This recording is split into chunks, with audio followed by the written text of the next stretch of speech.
नमस्कार मित्रों, पिछली वीडियो में देखा भीमा विद्यालय जाती है और कक्षा से बाहर बैठकर पढ़ती है क्योंकि कक्षा के सारे बच्चे भीमा के साथ पढ़ने को तैयार नहीं थे और वह विद्यालय से घर वापस आती है। आइए मित्रों, अब जानते हैं इससे आगे का। भीमा के भैया पूछते हैं, वो पढ़ी नहीं भीमा? भीमा कहती है पढ़े हैं, मगर बाहर बैठकर पढ़े हैं। भीमा के पिताजी कहते हैं बड़ा खुशी से नाचने की बात कर रहे थे, ये खुशी की बात नहीं है हमको और ना ही जितने लोग यहाँ खड़े हैं उनको कोई फर्क पड़ता है ये विद्यालय गई या नहीं गई। हम सब बिना कैलासा बुआ के घर के दरवाजे के अंदर नहीं जाते हैं। ये भी विद्यालय के कक्षा के अंदर नहीं गई क्योंकि विद्यालय और कैलासा बुआ के घर में क्या अंतर है। भीमा कहती है कैलासा बुआ के घर में जाकर हम सब मेहनत करते हैं और जितना मेहनत करते हैं उससे कम पैसा पाते हैं, नुकसान हम सबका ही होता है। और विद्यालय जाते हैं तो वहाँ से विद्या लेकर आते हैं, फायदा हमारा है। भीमा की माँ भीमा के पिताजी से कहती है आपको खुशी है या नहीं है ये हमको नहीं पता है, लेकिन अब भीमा जाएगी क्योंकि हमारी बेटी का यह विद्यालय का पहला दिन यादगार रहना चाहिए। भीमा की ताई जी कहती है तुम्हारी बेटी डीएम बन जाएगी क्या?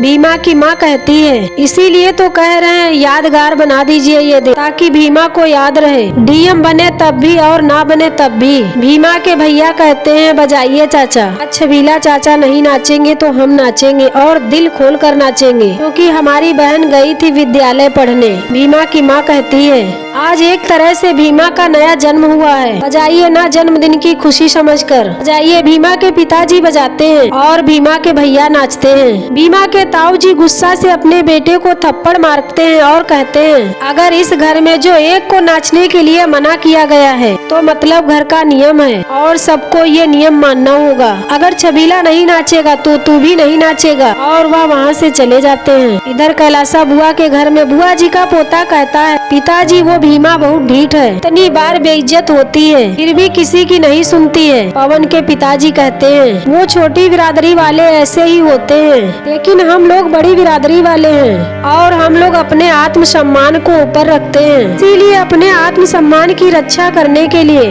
बिना सोचे समझे कुछ भी करना पड़े कर दो। तभी बाहर से एक व्यक्ति आवाज देता है कैलासा बुआ जी। कैलासा बुआ कहती है क्या है? वो व्यक्ति कहता है हमारे मोहल्ले में भीमा के विद्यालय जाने पर कुछ लोग बहुत ही खुश हो रहे हैं और कैलासा बुआ जाने को कहती है। इधर भीमा की माँ भीमा से कहती है कोई बात नहीं भीमा, तुम बाहर बैठकर ही पढ़ लेना, क्या उनसे कहा सुनी करके झंझट करना। भीमा कहती है नहीं माई, कक्षा के अंदर जाएंगे और सबके साथ बैठेंगे, अभी ना सबकी तरह बनेंगे। भीमा की ताई जी आ जाती है और उस कपड़ा को दिखाकर कहती है ये देख, ये वही कपड़ा है जो हाथ में लपेटी थी और सबके हाथ में तो नहीं लिपटा था, फिर तू सबकी तरह कैसे हो गई? भीमा ये सिर्फ कपड़ा का फटा हुआ हिस्सा नहीं है, ये निशानी है कि हम उनसे अलग हैं, तुम उनसे अलग हो। ये जो झंडा गाड़ी हो ना, ये उसका जवाब है। इस सोच के साथ वो झंडा टांगी थी, ये उस सोच को जला रहा है, इसलिए इसको समझो और स्वीकार करो, इसके बिना तुम विद्यालय नहीं जा पाओगी।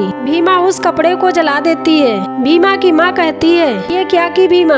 भीमा कहती है जो किए हैं सही किए हैं, वो चीज हमारे झंडे के लिए खतरा है उसको हम जला देंगे। भीमा की माँ कहती है मगर वो कपड़ा बिना डॉली और पवन का बस्ता उठाने नहीं देंगी और तुमने तो कहा है कि उनका नौकर बनकर जाएगी। भीमा कहती है कुछ सम्मान बचाएंगे और कुछ उनकी बात रखेंगे, तभी तो कैलासा बुआ भी रहेंगी और भीमा भी रहेगी, और जब भीमा रहेगी तभी तो हमारी बिरादरी की लड़की चौखट के उस पार जाएगी, तभी छटेगा अंधकार और मिलेंगे अधिकार। उधर कैलासा बुआ अपने घर में कहती है अब चौखट के उस पार बैठकर पढ़ेगी तो क्या ही पढ़ लेगी और क्या क्रांति लाएगी। इस तरह से आपस में बातचीत करती है और सुबह होती है। भीमा के ताई जी ताऊ जी कैलासा बुआ के घर आते हैं। बुआ जी पूछती हैं भीमा कहाँ है? विद्यालय जाने का समय हो गया है और वो अब तक आई क्यों नहीं? तुम लोग क्यों आए हो? भीमा की ताई जी कहती है जी ये बताने के लिए आए हैं वो कपड़ा का टुकड़ा जो दी थी उसको भीमा जला दी है और कह रही है कि कोई और उपाय करेंगे।